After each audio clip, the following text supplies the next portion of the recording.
మీకు గౌరవం దక్కని చోట మీరు ఒక్క క్షణం కూడా ఉండకండి.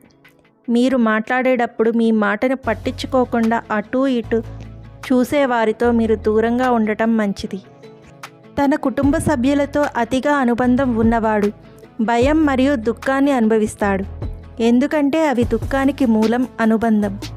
కాబట్టి ఆనందంగా ఉండడానికి అనుబంధాన్ని త్యజించాలి.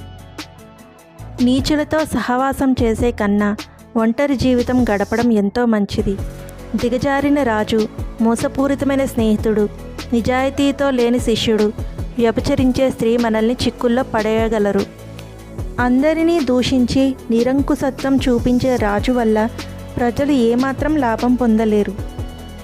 పోరాడే స్వభావమున్న పురుషునితోనూ వ్యభిచరించే స్త్రీతోనూ జరిగే వివాహం ఎన్నటికీ తృప్తి చేకూర్చలేదు. వారి జీవితంలో శాంతి సౌఖ్యాలు కొరవడి